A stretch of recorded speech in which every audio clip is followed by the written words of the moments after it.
হ্যাঁ, জানি জানি, অনেক দিন পরে ভিডিও দিচ্ছি, মনে করাতে হবে না। সব কিছুই কি ভুলে গেলাম? সত্যি এতদিন পরে ভিডিও এডিট করতে গিয়ে তো তাই মনে হচ্ছে। কোথায় যে কী দেবো সেটাই বুঝে উঠতে পারছি না। তবুও ভিডিওটা অনেক দিন ধরে তোলা, ভাবলাম একটু শেয়ারই করে দিই। যাই হোক, স্মৃতিগুলো তো থেকে যায় বলো।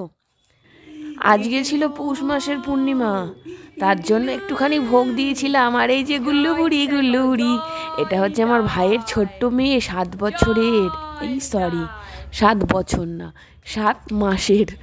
কি যে ভুলভাল বলে ফেলছি না, তাড়াহুড়োতে সব উল্টোপাল্টাই হয়ে যাচ্ছে। আজকে একটু ভোগ দিয়েছিলাম বললামই, একটা হাঁড়িতে না, আজকে 2টো হাঁড়ি একটা কড়াইতে ভোগ রান্না করেছি।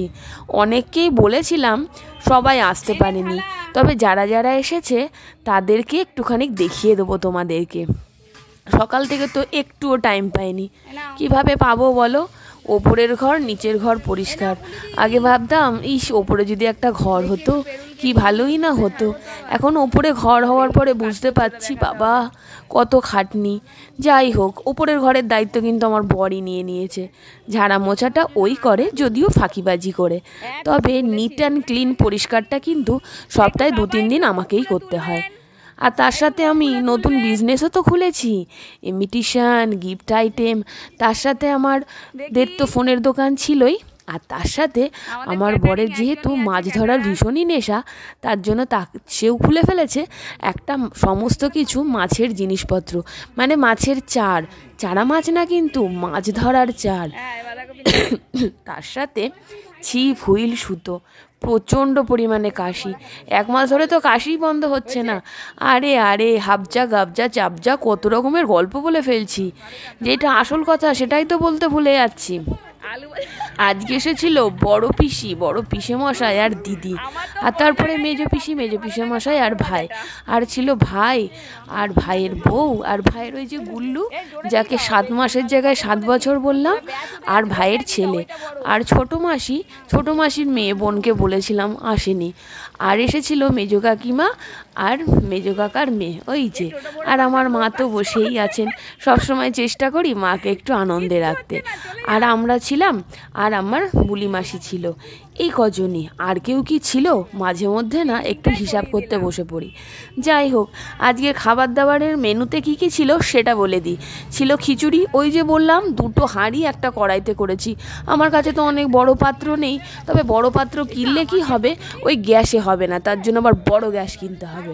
কয়েকবার ভেবেছি একটুখানি ভোগ বেশি করে বানাবো, আর পরিবারের কাউকে কাউকে বলবো। সকাল থেকে প্রচণ্ড ব্যস্ত।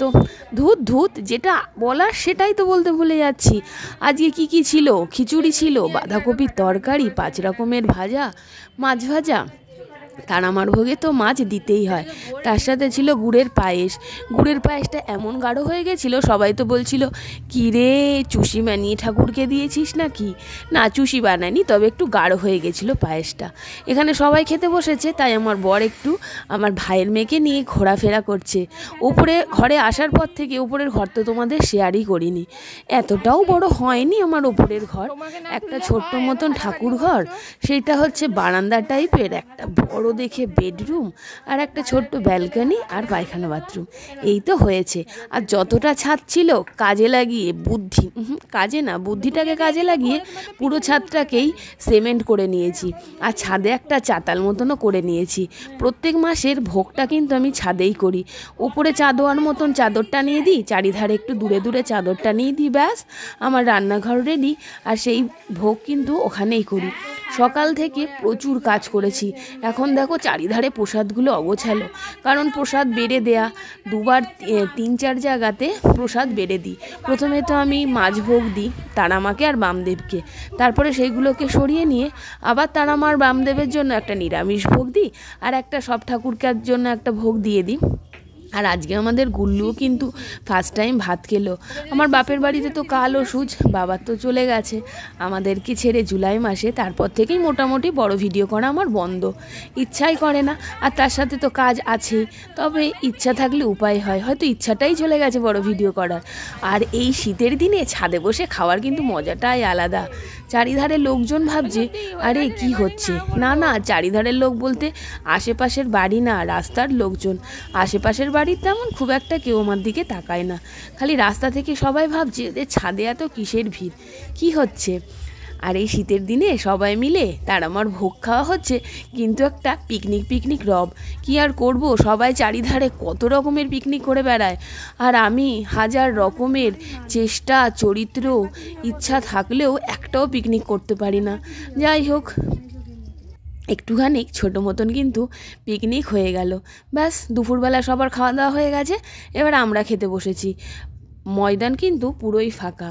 এরপরে সন্ধ্যাবেলায় আর আজকে কোনো রকমের কাজ করব না, বাড়িতে যাওয়ার আগে সবাইকে একটু ভোগ গুছিয়ে দেবো, তার আগে সবাই মিলে বসে একটুখানি জমিয়ে গল্প করে নেব। আর একটুখানি তারামার সামনে সন্ধ্যা প্রদীপটা জ্বালিয়ে দেবো, আর ফুল গলার মালা এগুলো কিচ্ছু খুলবো না, একদম আমরা শোয়ার আগে সিংহাসনটাকে পরিষ্কার করে দেবো। তো আজকের ভিডিওটা কেমন লাগলো অবশ্যই কমেন্ট করে জানাবেন। এখন আমরা সবাই মিলে গল্প করছি, আর এখানে খাটে তো সবার হয়নি, তার জন্য মাটির মধ্যেও একটু কম্বল পেতে নেওয়া হয়েছে, আর 17 ইঞ্চি পেতে নেওয়া হয়েছে। কারণ যতই হোক শীতের দিন বলে কথা, মাটিতে কি আর এমনি বসা যায়। চলো এবার ফাইনালি টাটা বলে আজকের ভিডিওটা শেষ করছি।